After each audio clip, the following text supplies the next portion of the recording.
El trabajo realizado por la Comisión de la Verdad en estos casi 2 años involucró a muchos profesionales que contribuyeron a dar vida a un proceso que organizaciones nacionales y extranjeras ya han reconocido públicamente como ejemplar y que no dudan en calificar como un nuevo estándar en las experiencias de comisiones de la verdad. Patricia Vice nos presenta en el siguiente reportaje una pincelada del trabajo que estos profesionales acaban de concluir.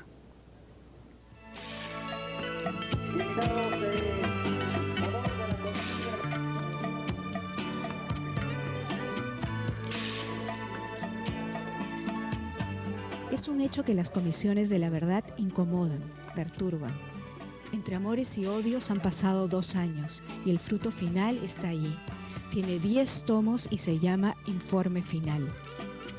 El trabajo del comité editorial ha sido sumamente amplio y complejo porque se trataba de organizar una montaña de material acumulado en las investigaciones que ha hecho la comisión, que han sido muy amplias, de manera que toda esa información respondiera con claridad y sobre todo de manera exhaustiva a las preguntas que nos dejaba el decreto supremo que creó la comisión, es decir, qué pasó, por qué pasó, qué consecuencias tuvo eso, cómo reparar los daños y cómo prevenir que se vuelva a presentar la violencia.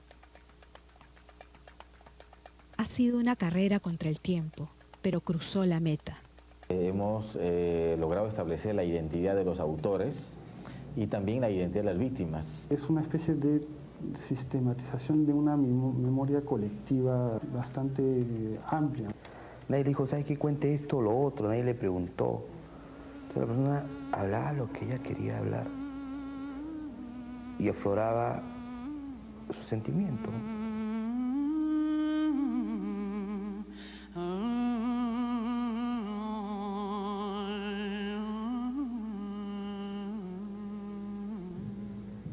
Haciendo el trabajo tras bambalinas, estos profesionales han escarbado en el dolor de las víctimas para tratar de recomponer un pedazo de la negra historia que algunos prefieren olvidar.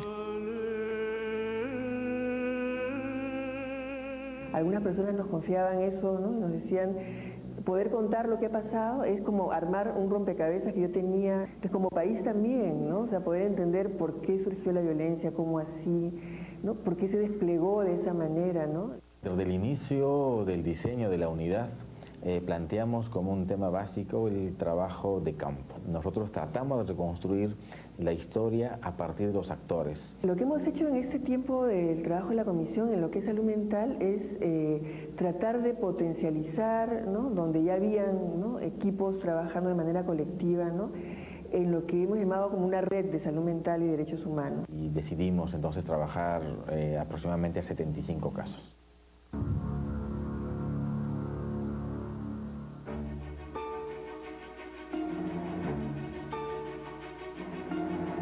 Por aquí hemos trabajado casos básicamente en los que la acción es clara, o sea, el exceso es claro. Investigación puntillosa, precisa, gracias a un sistema de información que permite la reconstrucción de los hechos al detalle.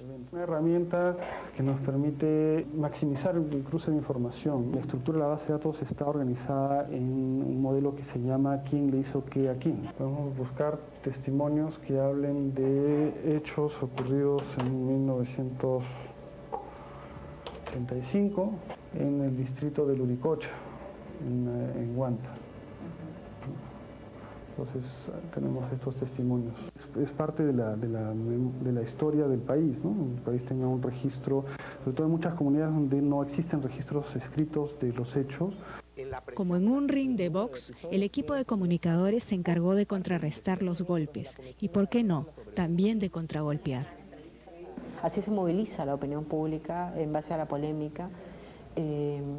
Y creo que eso es positivo en un sentido, que es que casi toda la gente se ha sentido involucrada de alguna manera y ha tenido que ocuparse del tema, ¿no? Ha tenido que pensar siquiera un momento si vale la pena recordar, si mejor me olvido. Definitivamente este no ha sido un trabajo más. Ha abierto zanjas oscuras en los lomos más fuertes.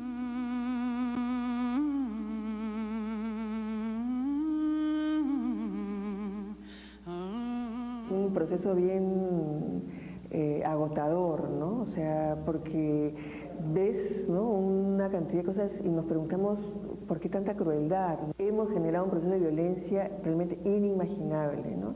La dimensión de lo que hemos encontrado en tanto historias personales y eso combinado con las cifras, con los análisis, con las interpretaciones, con las estrategias que hemos conocido, creo que ha sido como demasiado, ¿no? Todo el mundo va a necesitar recuperarse también de este tiempo, todos los que hemos estado involucrados, y aún con eso creo que quedará una marquita ahí en nuestros corazones.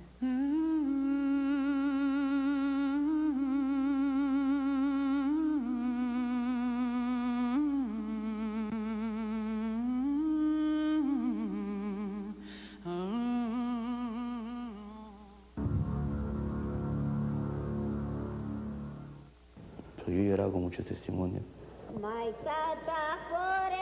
Como en Huánuco, por ejemplo, los senderistas detuvieron a una persona que le dijeron que era soplón y llamaron a sus 5 hijos, que eran chiquillos de entre 13 y 8 años, para que lo maten a su padre.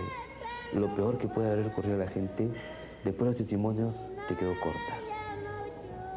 Ella quiso ir a la audiencia, ¿no?, pero no podía hablar. Y lo que ella nos decía es, yo no puedo hablar porque lloro. Y todo, su amiga, los hijos, le dice, pero mamá, ya resígnate, tienes otros hijos. Y ella me dice, doctora, de verdad, yo tengo a mis hijos, tengo a mis nietos, pero no lo puedo disfrutar. Porque hasta que no me digan qué pasó con mi hijo, yo no tengo tranquilidad, ¿no?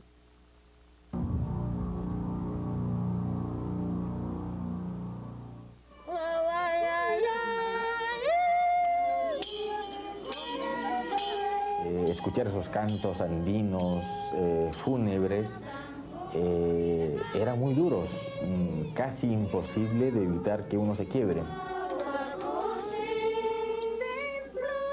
Nos reconfortaba confirmar que finalmente la familia tenía a su muerto, que era casi todo lo que pedían la mayoría de personas, encontrar a su familiar y darles una sepultura. Con respecto a las exhumaciones hay logros, pero quedan tareas pendientes. Y la comisión espera dejar a la Defensoría del Pueblo, al Ministerio Público, información que contendrá probablemente datos sobre unas 1.200 fosas. Se calcula que eso nos demandaría 10 años. Tareas pendientes y concretas. ¿Cómo nosotros vamos a ser capaces de lograr que el Estado, el gobierno, asuma ese compromiso inicial que asumió cuando conformó la Comisión de la Verdad?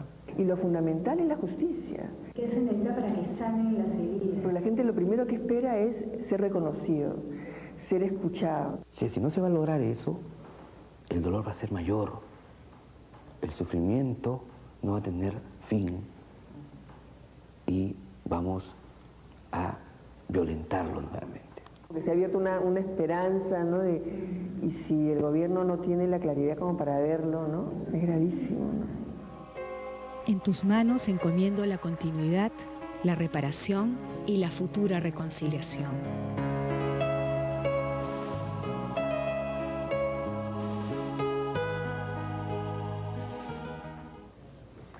Sobre ese informe que Salomón Lerner aparece entregando al presidente Toledo, será la entrevista central del programa. Inmediatamente después de la pausa volvemos con Salomón Lerner, Sofía Maher y Carlos Iván de Gregori para conversar sobre el informe final de la Comisión de la Verdad.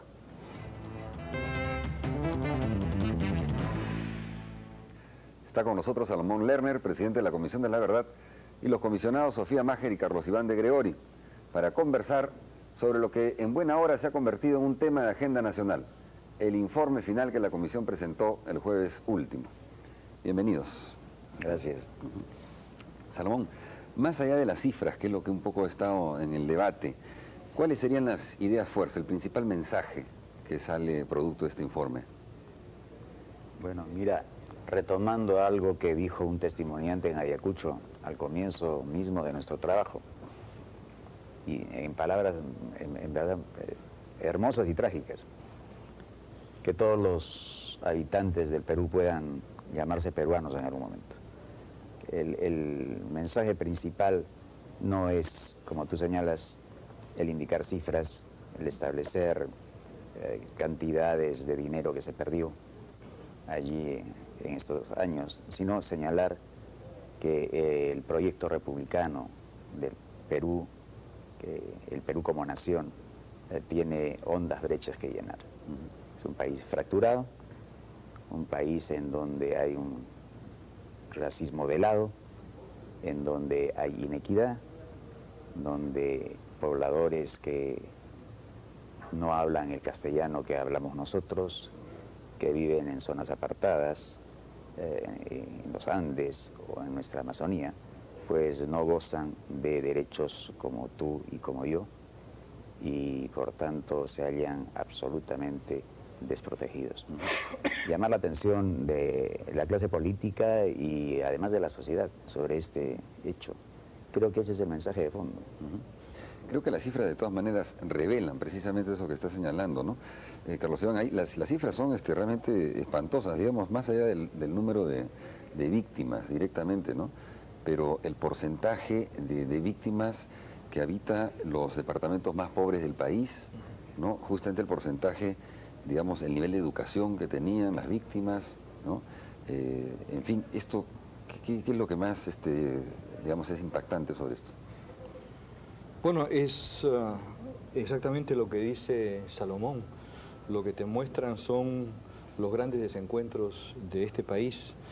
Hemos mencionado en nuestro informe que el 75% de las víctimas hablan quechua u otras lenguas nativas, más del 50% están ocupados en el sector de agricultura, son habitantes rurales, tienen una educación inferior al promedio, y lo que más nos impacta, y lo conversábamos incluso hasta hoy, es estos 35.000 de los cuales ni siquiera nos habíamos dado cuenta, ni siquiera los que estábamos en el tema, ni siquiera los organismos de derechos humanos, nadie, ¿no? Entonces creo que para mí eso es lo más impactante, ¿no? Cómo han podido desaparecer todo un estadio nacional lleno de personas sin que el país lo sienta, ¿no? Entonces hay algo ahí de terrible en ese país, ¿no? Son zonas olvidadas, ¿no? Por supuesto, ¿no?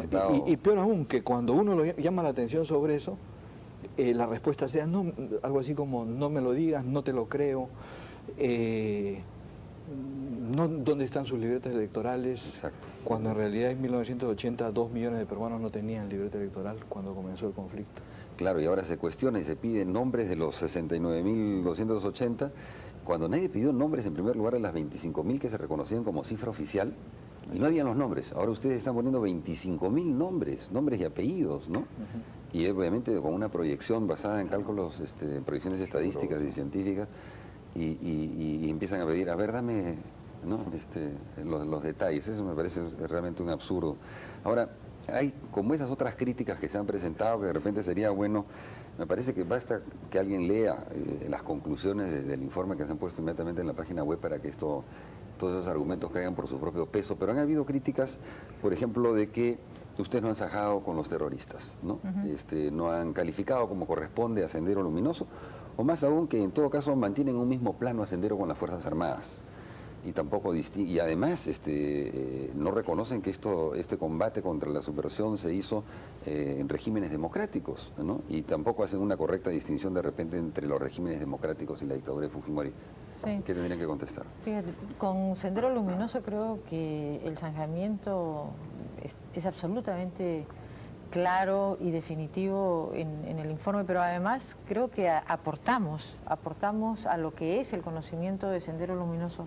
Hemos tenido acceso a casi toda la documentación que les fue confiscada cuando han sido detenidos, y entonces efectivamente estamos aportando un conocimiento de la organización, de la forma, de sus pensamientos, de estrategia, los procesos utilizados, que van a ser sumamente útiles para conocerlos, sumamente útiles para la propia sala de terrorismo, que tiene que volver a juzgar, está revisando todos estos procesos. Y también es sumamente útil para lo que queda de rezagos de Sendero en las zonas de la selva, ¿no? Entonces creo que eso está fuera de cuestión, y incluso lo tipificamos como terrorista, y en el caso de los yánicas también los estamos tipificando como genocidas, que eso debería ser